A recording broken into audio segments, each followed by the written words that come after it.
De frente. Los sismos ocurridos el 7 y 19 de septiembre dejaron en nuestro país una gran tragedia. Alrededor de 470 personas perdieron la vida y más de 180,000 casas se vieron afectadas total o parcialmente en muchos casos. Sin embargo, el gobierno federal instruyó en su momento la entrega de tarjetas a Bansefi a fin de poder apoyar a todas estas personas que se vieron afectadas por los sismos. En ese sentido, muchas tarjetas fueron duplicadas y mucha gente se quedó sin apoyos. ¿Qué pasará después? Les doy la bienvenida a este programa de frente. Yo soy Magda Bastida y saludo con muchísimo gusto a Ricardo Herrera. Él está en Tepic, Nayarit. ¿Qué dice Tepic, Ricardo? ¿Qué tal, Magda? ¿Cómo estás? Un saludo a los amigos del auditorio. Pues sí, aquí en Nayarit les mandamos un caluroso abrazo. Está haciendo calorcito acá. Tenemos una mínima de 14 grados, así de que está el clima bastante agradable acá en la capital nayarita. Se nota, bastante agradable allá en Tepic y acá pasando fríos. Vámonos a explicarte la dinámica, Ricardo, rápidamente. Son 5 preguntas, 2 temas centrales y 3 minutos para responder a cada una de estas preguntas o para fijar una postura referente al tema. Si me lo permites, iniciamos con la primera: reconstrucción. ¿Beneficios para quién? Bueno, con respecto a esta reconstrucción, tendríamos que señalar en primera instancia que no sabemos cuánto dinero hay, en dónde está el dinero y, por supuesto, no está llegando a las familias de los damnificados, no está llegando a donde tendría que llegar el recurso. Entonces, los beneficiados hasta este momento no han sido las familias afectadas a consecuencia de los sismos del mes de septiembre del año pasado. Desafortunadamente, hay una cadena de actos de corrupción que han impedido que sean los beneficiados. Podríamos empezar señalando que desde que el gobierno federal, cuando se registraron estos sismos, empezó a recibir recursos del exterior, de todas partes, bueno, no supimos ni en dónde, ni quién, ni en dónde quedó ese dinero. Entonces, no ha sido muy transparente este proceso de entrega de recursos a las familias afectadas, por lo que no sabemos si los beneficiados son los damnificados, la clase política, nuestros gobernantes, si van a hacer las campañas. No sabemos en dónde están esos recursos. Pero Ricardo, entonces, ¿en dónde empieza toda esta cadena de reconstrucción? Ya decías tú, no se sabe ni siquiera cuánto se recibió en especie ni en efectivo. No tenemos una cuenta ni una transparencia real de cuánto dinero hubo. Sin embargo, Bansefi fondeó 4,574 tarjetas cuando solamente había 1,495 beneficiarios. ¿A quiénes se les entregaron entonces el resto de las tarjetas cuando ya la propia Rosario Robles dijo que alrededor de del 90% de las tarjetas habían sido entregadas? ¿En dónde están esas tarjetas? Hay un juego de cifras. ¿Por qué? Porque el presidente había anunciado que iban a ser 170,000 las tarjetas que se iban a entregar. Rosario Robles Berlanga, en algunas ocasiones yo escuché decir que iban el 74% el avance de la entrega de estas tarjetas, en algunas partes más, en otras partes menos. Entonces hay un juego de palabras, hay una discrepancia entre lo que dice Virgilio, en lo que dice Rosario, en lo que dice el propio presidente. Entonces, pues, tendríamos que empezar desde el principio, saber en dónde se recaudó todo el dinero que se recibió de apoyos del exterior. La lana que entregaron los propios mexicanos, que también fue bastante para la reconstrucción. No sabemos quién recogió todo este dinero. Sabemos que hay una parte en el Fonden, sabemos que hay otra parte en la Secretaría de Hacienda, sabemos que Bansefi está entregando otra parte, pero no tenemos una película completa de en dónde están las tarjetas. Entonces vuelvo a la pregunta inicial. ¿Para quiénes han sido los beneficios, Ricardo? Yo creo que para la clase política. Yo sospecho que estos recursos se van a utilizar para otra cosa, porque no están, hasta este momento, no están siendo beneficiadas las personas y las familias que sufrieron durante el año pasado las afectaciones a consecuencia de los sismos. La incógnita sigue siendo la misma. ¿En dónde quedan estas tarjetas duplicadas? Cuando a una persona se duplicaron 30 veces y solamente recibió una tarjeta. Y además, ¿por qué? ¿Por qué las fondearon indebidamente? Que es la gran incógnita. Sin embargo, ¿en dónde está el dinero? ¿Dónde quedó todo eso? Ya lo decías tú, lo recaudado. Nunca se dijo cuánto se recaudó, pero ¿dónde paró todo eso? Mira, ese es un problema, yo creo que es el eje de toda esta situación. Los recursos no se enfocaron en un solo lugar, no se canalizaron hacia una sola dependencia que hiciera la distribución de los recursos. Tenemos varios indicios, tenemos una parte de los recursos que sí se entregó a los beneficiados, que yo creo que esa es la menor, hay otra parte en las tarjetas y hay otra parte que no sabemos en dónde quedó. Desafortunadamente no tenemos Virgilio Andrade una idea dice clara. que en el banco. Él dice que solamente se han entregado hasta el momento 6.2 millones, 6.200 millones de pesos y que todo lo demás sigue en el banco, que no hay fraude, que este tema pues a lo mejor era porque posiblemente ellos trataban de ayudar rápidamente a la gente y que en ese inter se pudieron haber duplicado las tarjetas. Bueno, no. Hay una parte que efectivamente sigue en el banco, pero tenemos evidencias y por las propias investigaciones que a los beneficiados o a los damnificados se les entregó una cantidad. Les dijeron, a ver, tú vas a recibir entre 15 y 30 mil pesos en efectivo y entre 15 y 30 mil pesos en especie. Y en las cuentas de Bansefi hay evidencias de que a esa misma persona le habían puesto que le iban a dar $500,000 de pesos. Entonces, los otros 470 mil pesos, ¿en dónde están?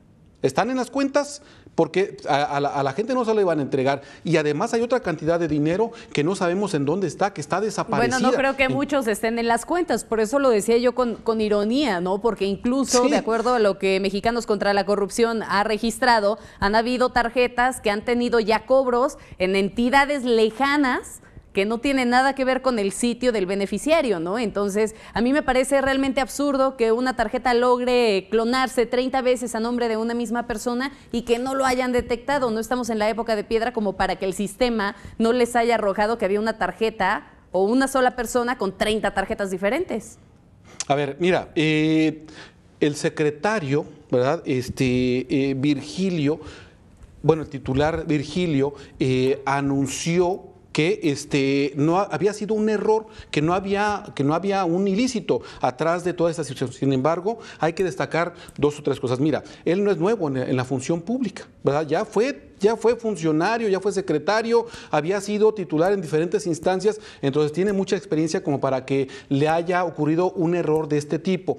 Estas tarjetas que se les entregó a los damnificados tienen banda magnética, a pesar de que la Comisión Mexicana de Bancaria y de Valores había sugerido desde el 2013 que ya no se utilizaran porque son extremadamente vulnerables. Entonces, por favor, no hay un error en esto. Puede haber dolo, yo creo. Él no es nuevo en el tema de las tarjetas, como tampoco lo fue en el caso de la Casa Blanca, de la que estaba encargado de investigar a su jefe. Pero vámonos a otro tema que sería la transparencia o la impunidad. ¿Tú crees que esto quede realmente transparente, que la situación de la reconstrucción tenga transparencia ante la ciudadanía? ¿O que se quede más como un caso de impunidad? Mira, yo creo que tendríamos que separar la transparencia. No hay transparencia. No ha habido transparencia en el manejo ni siquiera de los recursos, mucho menos justicia, ¿verdad? ¿Por qué? Porque al señor Virgilio y a Rosario Robles Berlanga tendrían que haberlo separado en cuanto se detectó que hay un montón de irregularidades para que se pudiera investigar, pero por el contrario dijo, mira, te vamos a dar hasta febrero para que nos aclares qué fue exactamente lo que ocurrió con estas tarjetas clonadas, a las que además les quitaron el dinero, que se utilizaron tecnología obsoleta. En fin, hay una serie de elementos que nos dan para pensar que hubo un acto de un ilícito atrás de toda esta situación. Entonces, tendría que haberse separado tanto a Virgilio como a Rosario de sus cargos para que se pudiera hacer una investigación. Desafortunadamente. Oye, pero ojo, Ricardo, porque es un tema que viene desde antes y también antes estaba vinculado a la Secretaría de Hacienda. Hay que recordar quién maneja el dinero de estos fondos de desastres naturales, ¿eh? Sí, entonces a lo que yo voy es a que vemos actos de corrupción, vemos situaciones extrañas y no pasa nada. Entonces sí estamos hablando de absoluta impunidad. Tanto Rosario Robles Berlanga como Virgilio Andrade tendrían que haber sido separados de sus responsabilidades y que una instancia externa sea la que investigue. ¿Por qué? Porque hay muchos elementos. Mira, desde el 2013 tendrían que haberse, sugirió la Comisión Mexicana de Valores, la Comisión Nacional Bancaria y de Valores, que se utilizara tecnología de punta, chips, incluso con tecnología que permite detectar la huella. Se utilizaron bandas magnéticas que son obsoletas y que son altamente falsificables. Encontraron que está duplicado el padrón de beneficiados que tienen un montón de irregularidades y no pasa absolutamente nada. ¿Sabes qué, Ricardo? Y yo creo que los damnificados van a tener que terminar de reconstruir en el olvido, porque así parece que están pintando las cosas. Se decía que la reconstrucción tardaría alrededor de 3 meses para ver un avance significativo y parece que no lo hay porque se están quedando con el dinero de los damnificados. Pero además, a ver, de encontrar responsables a actores políticos que ya estamos viendo en este momento por las temporadas electorales, ¿tú crees que realmente reciban un castigo o que se quede como si nada hubiera pasado? Yo creo que no va a pasar absolutamente nada, ¿eh?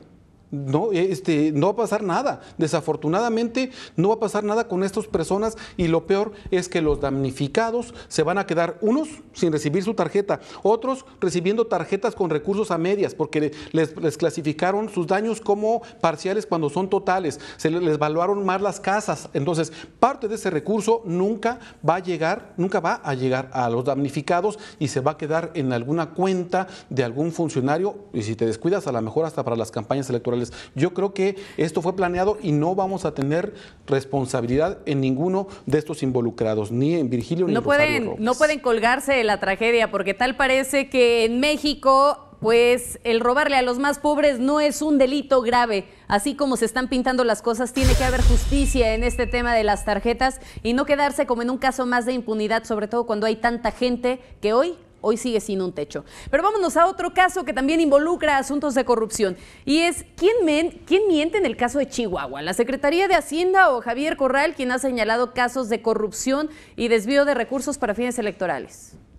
Bueno, yo te decía hace un rato, haciendo un recuento rápido de lo que ocurrió en Chihuahua a la llegada del nuevo gobernador, Javier Corral, empezó él buscando enjuiciar al exgobernador Duarte e inició proceso en contra de 30 exfuncionarios de la pasada administración. De estos, 15 han sido detenidos y 4 ya fueron sentenciados. Esto quiere decir que el señor tiene un bono de credibilidad porque ha cumplido lo que dijo. Ha hecho justicia en el Estado y en lo que ha podido, porque también le han puesto muchas trabas, ha buscado que se haga justicia y que se regrese parte del recurso. Entonces, pues tendríamos que empezar diciendo que el gobernador de Chihuahua tiene la credibilidad de su lado. Sin embargo, yo revisé a profundidad lo que dice la Secretaría de Hacienda. Nosotros comprometimos recursos en caso de que hubiera excedentes petroleros, en caso de que tuviéramos un incremento en las tarifas de no sé qué, en el ramo 33 creo que se llama, o 43, no recuerdo cómo se llama ese ramo. Entonces, esto es muy volátil. Ellos pueden decir, es que nosotros comprometimos dinero que finalmente no tuvo la Secretaría de Hacienda, aunque queda claro que hay un juego perverso atrás de esta decisión de la Secretaría de Hacienda. Pero la Secretaría de Hacienda ahí había firmado un convenio para hacerle entrega de esos más de 700 millones de pesos que Javier Corral está alegando, pero además ellos dicen que no van a negociar ningún depósito con ninguna entidad hasta que no se solucione parte de todo este escándalo que se ha desarrollado en materia de corrupción. ¿No será que también está buscando que los demás estados se le pongan en contra a Chihuahua o que se queden callados en este pacto de corrupción y de impunidad que hay entre todos? Es un juego perverso, porque además le dice la Secretaría de Hacienda, bueno, tú interpusiste una denuncia ante la Suprema Corte de Justicia de la Nación, pues menos te vamos a entregar el dinero hasta que se resuelva, ya que la Suprema se dé cuenta de que efectivamente era un compromiso de recursos que al final del día no llegó, pues se va a quedar sin este recurso. Entonces es evidente que es un juego perverso, pero yo no creo que la Secretaría de Hacienda mienta. Yo creo que la Secretaría de Hacienda agarró el dinero y se lo dio a otra persona, a otro estado. Entonces le dijo, yo te comprometí el recurso si existía, no existió el dinero. Entonces, no es que esté mintiendo la Secretaría de Hacienda, es que trae un juego muy perverso en contra del gobierno de Chihuahua y de algunos otros. Bueno, también. pero entonces, ¿quién miente? ¿La Secretaría de Hacienda o Javier Corral?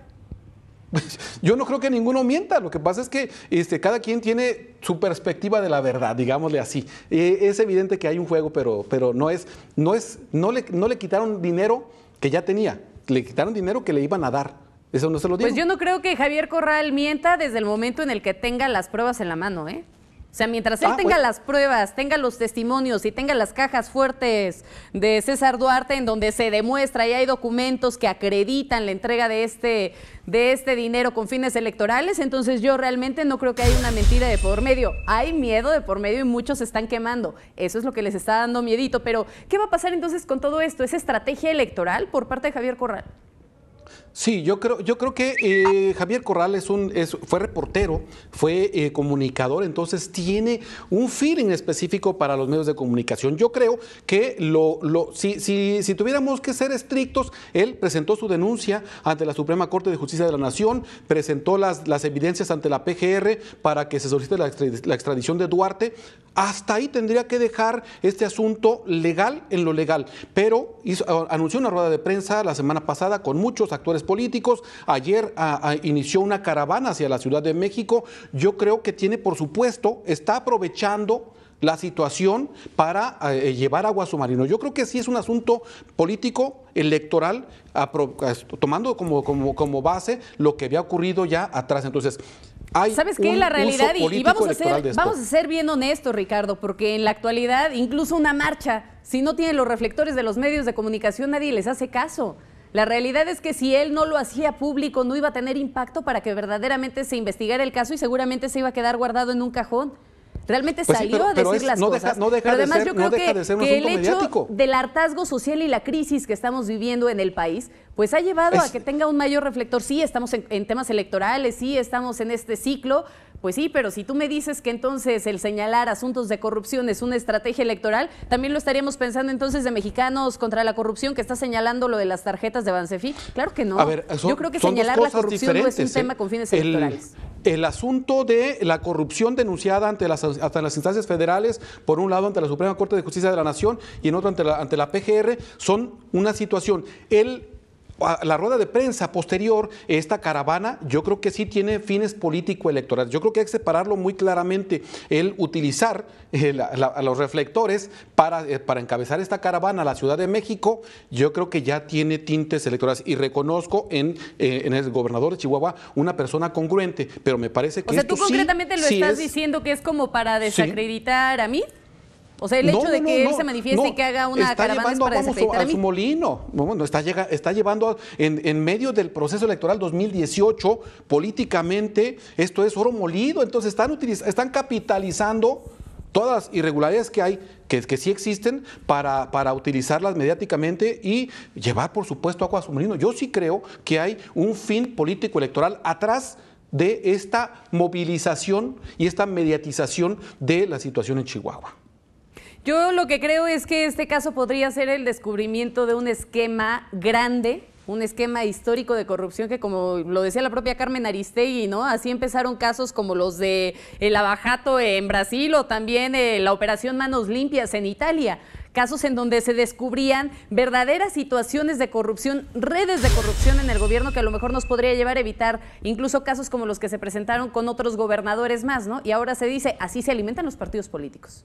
Hay una serie de actos de corrupción muy parecidos. Este asunto de Chihuahua, el utilizar recursos del Estado para llevárselo a las campañas, es una situación que se repitió en varios estados y por supuesto que si le siguen jalando a la madeja, van a encontrar un montón de cosas y por eso se entiende que la Secretaría de Hacienda le esté haciendo este juego perverso al gobernador de Chihuahua y yo coincido contigo en ese sentido. Sí hay, por supuesto, tela de dónde cortar en materia jurídica, pero la mediatización de ese asunto es lo que a mí me queda claro, que se trata de un juego también político-electoral.